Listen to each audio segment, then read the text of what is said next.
I have got my fully calf coffee in the mug that Mark hates of the "You Go Girl" messages all over it. And you know what? I'm just gonna keep drinking out of this mug every time we do decaf just to make Mark angry because that's what I do. Don't care that much. Really have no interest in I talking keep about trying it. to like set you off on certain things, and then you're like, actually don't care. You just Yeah, have most of the things like I'm like, oh, I think it's dumb, but like does not matter enough to me to say anything else. So sorry that I can't. Sorry, I'm not more angry. I'll try next week. it's really upsetting. I'm gonna try. I gotta piss you off on something else completely. Mark did get angry this week though at a recent announcement from the governor of Tennessee, who we love. Let me just say that I really do appreciate Governor Lee. I went to a concert the other night, the Alabama concert at Bridgestone. He came out with a proclamation Oh, was that he there? yeah, well, he came out on stage as a surprise, and I didn't know this, but his family works in cattle. Randy Owen, the lead singer, his family works in cattle. They've known each other, and he came out and just said, like, it's so great to be able to do this as the governor and not just as Randy Owen's friend, to issue a proclamation of Alabama and Tennessee Day. And you could tell it was very moving for them on the first night of their 50th anniversary tour. So I love the guy, I really do. But you, this idea that his administration has just had of this Tennessee on me, where they're giving how much money to people for traveling? $250 of an airline credit to people who book 2 nights or more in Knoxville, Chattanooga, Nashville, or Memphis. That is just not good policy. Okay. I'm going to be honest. Like, I would maybe take advantage of it, but it's just bad policy. Like, why do we think this is necessary? Why? Yeah, I think it's bad in 2 ways. I mean, and first of all, like we made the point that I think through the pandemic, Governor Lee has actually done a really good job compared to people around the rest of the country. He's kind of balanced lives and livelihoods and done a good job on this. And I think this is kind of one of those, post-COVID, let's get people back here. But it doesn't make it, just because it's like well-intentioned, doesn't make it any like less offensive. I like that. Just because it's well intentioned doesn't make it any less offensive. I like that.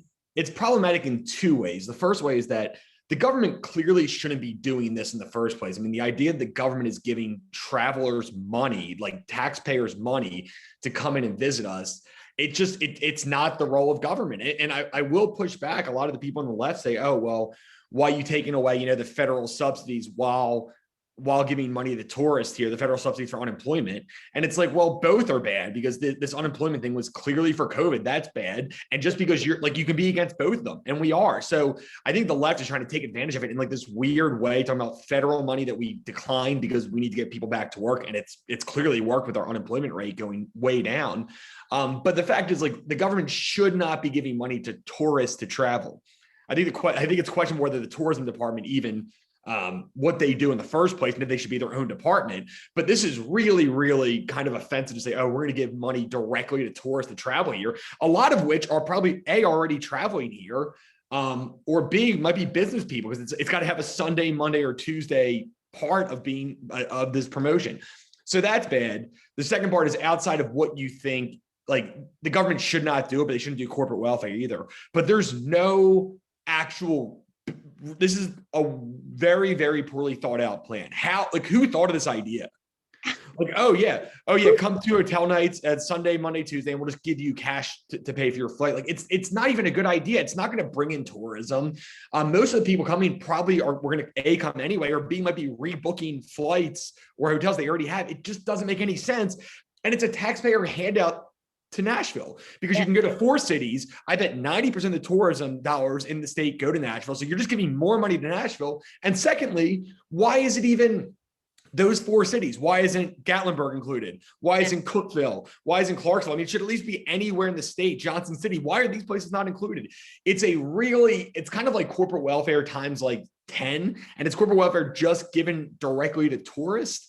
It's a nonsensical plan, and the government shouldn't be doing it. And even if they should be doing it, it's a bad plan. I wasn't that mad about it. Honestly, I thought it was dumb, but I wasn't mad. And now hearing you talk about it, I'm like, well, I'm kind of heated up about this. Like this. How could you not be mad? Like when you think it through, it's like, yeah, I guess $2.5 million overall isn't a ton in our budget, but just thinking about what it is, like how do you justify A, the government being able to do it, and then B, outside of that, it being a good idea? Because I don't think anybody can justify either of those things to me. I agree with you. I agree with you completely. I just wasn't really thinking about it. Like I was just like, oh, this is just like stupid. Like You know, whatever. the worst part is I didn't see it. Like I saw it on my travel sites. Like I'm like, oh man, look at this unbelievable deal to go to Tennessee. I'm like, oh, that's interesting. And I'm like, oh, it's the government doing it. Oh, if it's such an unbelievable deal for tourists, that means it's a terrible deal for taxpayers. So it just, I saw it on two different of my travel websites before I saw it anywhere else. I'm like, this is so stupid. It's just, sometimes you hear things and you just can't understand it. And this has got to be, in my opinion, a nominee for Pork of the Year because I think it's absurd. Oh yeah, I forgot we get to put it in our pork report. Oh, It's got to be a nominee for Pork of the Year. And honestly, it's been slammed across the spectrum. You know, yes. The Republicans in the state Senate are slamming it. Democrats everywhere are slamming it because they probably slam everything that Governor Lee does. But I don't think there's many people who like it. I'm not sure who. Brad Paisley.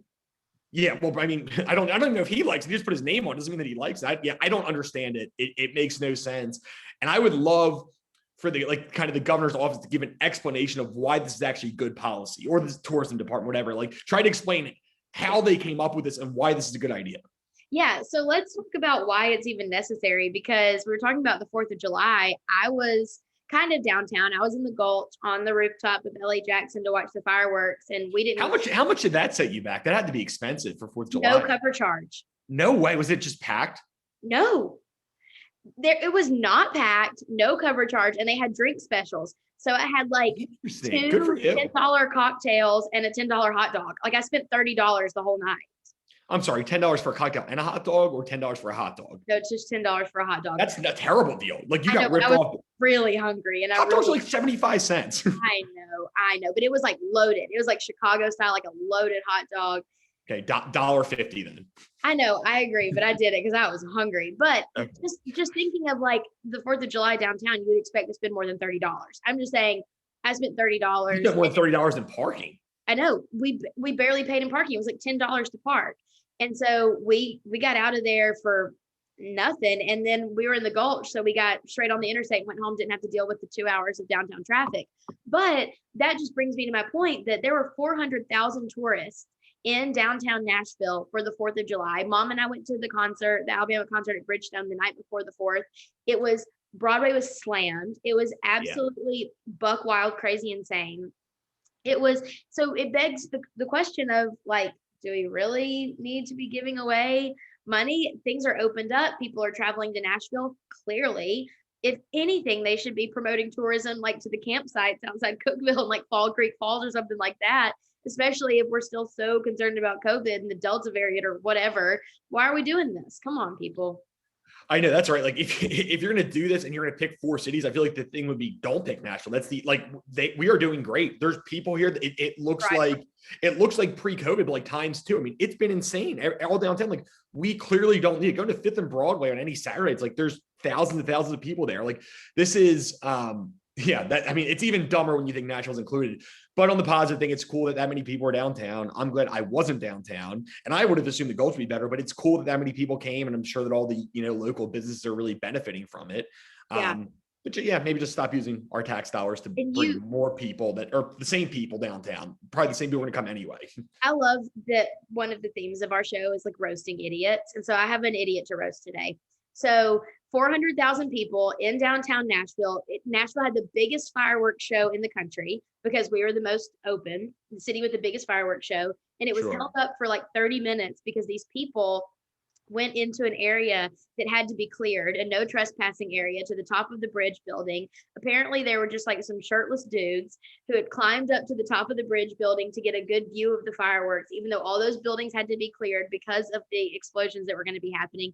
Delayed it by 30 minutes. I was like following the Nashville police scanner on Twitter, and they like went and arrested these people. And so idiots of the month for me are the people that delayed the fireworks show by 30 minutes because they wanted to get a good view and ended up getting arrested.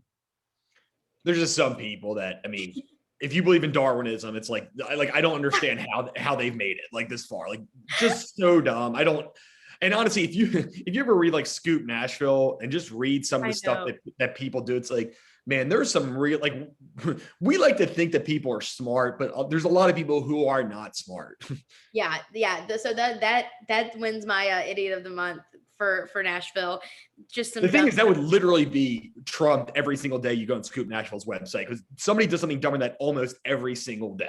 I know. It just inconvenienced me because I was tired and I was ready to go home. It was past my bedtime. I was ready to go home, and then we had a 30-minute delay. That was the worst. Yeah. Speaking of cities thriving, hopefully New York City is about to thrive, because bye-bye de Blasio. Am I right or am I right? Mark, what happened in the election?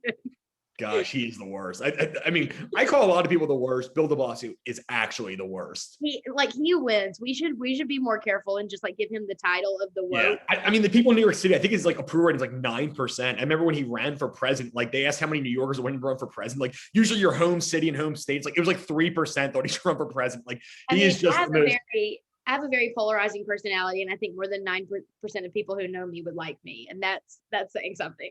Yeah, I don't know about that, but yeah, I know. No, it is insane that he has such a low approval rating. He just left, but no, the New York election was really interesting. So Eric Adams ended up winning. They have ranked choice voting there, and kind of the winner is. And granted, it was just a primary, but in New York City, the primary is generally the general election. But it was a very moderate, former policeman, pro police guy. Who won the election. And not only that, the second place person was also, and they had this run, was also a more moderate person. And like the AOC back, basically socialist came in third. And like she wasn't even one of the finalists there, even though she was really the only one running in that lane, at least in the top four.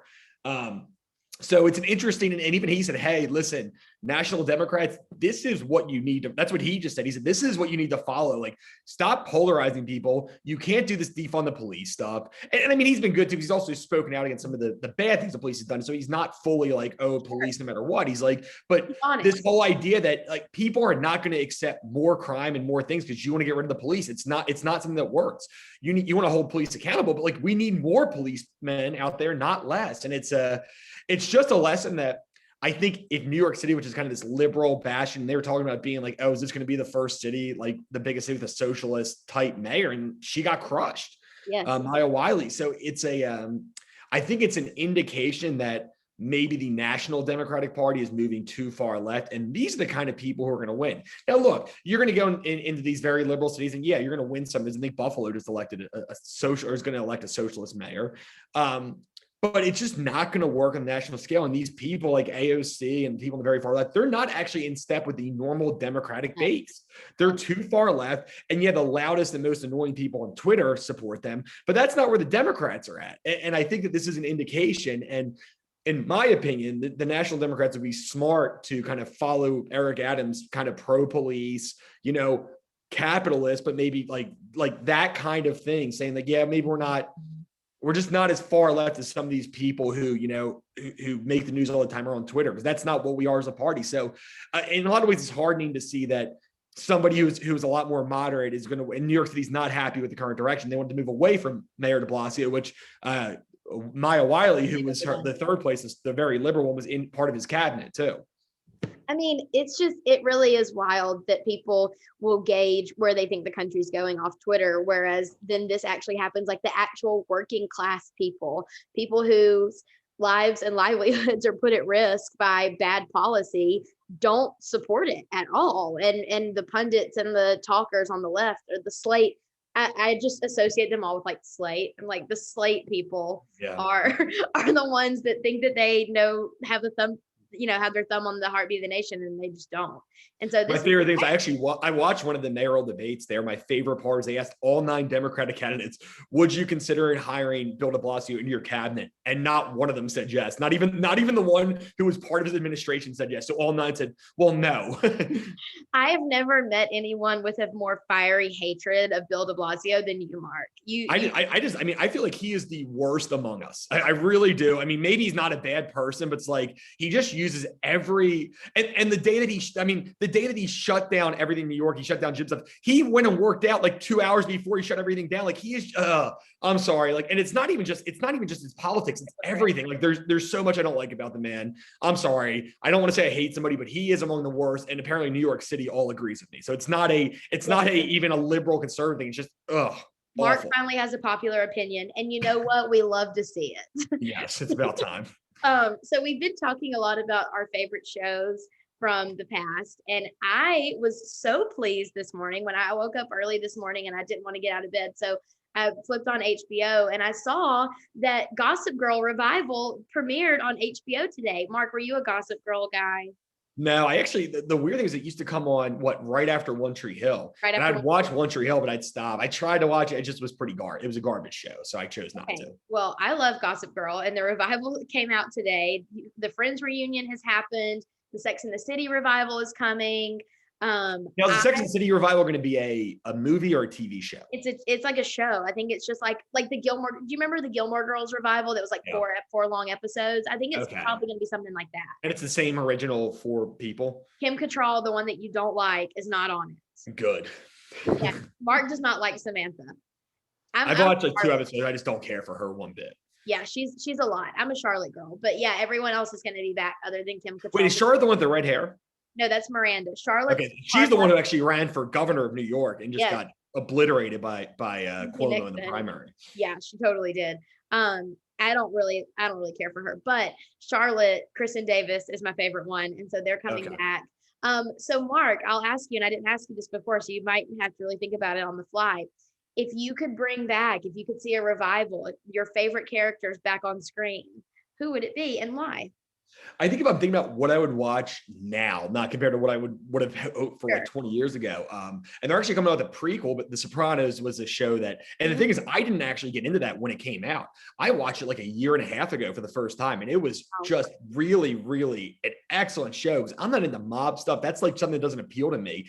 And that's what I feel like is a sign of a good show. Like when you're not into something and you still like watching it. So it's like, I felt the same way about Sons of Anarchy. Like I'm not into motorcycle stuff at all. I think it's like, I'm not into it, but like, I still like the show. And I think that when it's something you're not interested in and you like the show, it really shows what a great show it is. So they're coming out with a Sopranos.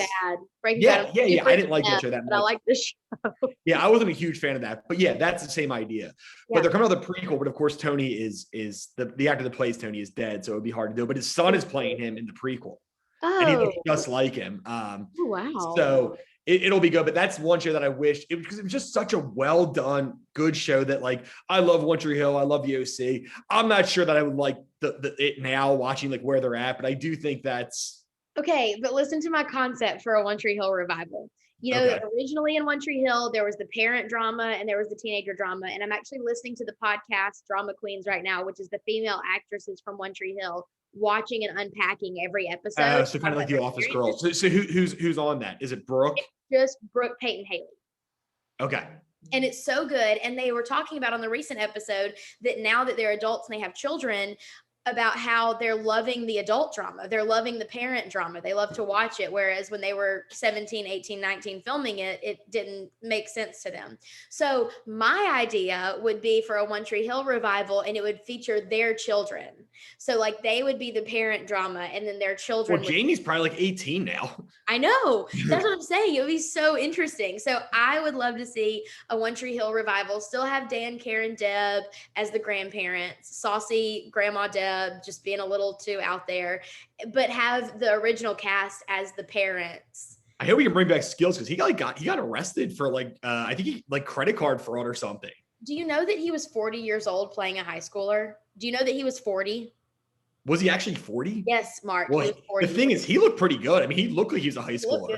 Yes, he did. Yeah, like I mean, Skills like actually like other than mouth looked like the youngest. I know. No, he was legit 40 playing a high schooler. I feel like what's his name was old too. He didn't look like he was old, but the main character was a lot older. Lucas, Chad Michael Murray. Yeah. I think he was like 27 or 28 in that. And then James Lafferty, who played Nathan, was the youngest person on the cast. They were actually talking about Peyton was 21 and he was 17 in their first kissing scene. She was like, "Is this legal?" Oh wow, that's weird. Yeah, so weird. But I actually haven't watched The Sopranos. I really want to watch it. I watched Entourage.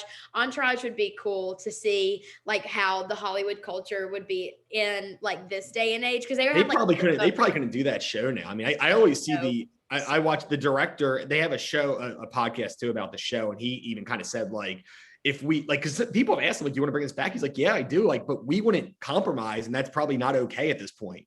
Right. Oh, no, there were some things in Entourage though, and like in The Office, like there are things in The Office I'm like, this would never Oh fly yeah. today. But the thing is that I think they're willing to do that. Like the One Tree Hill guys, like, we're not going to do this. Like, people called it misogynistic. It wasn't. That was not our intention. Like, we're not going to basically bow to like the woke mob. So like, we're either going to do it our way or do it not at all. So like, we're not going to do a toned down version of it. I didn't plan to ask this, but I am going to ask it because it came up in a conversation last night at dinner.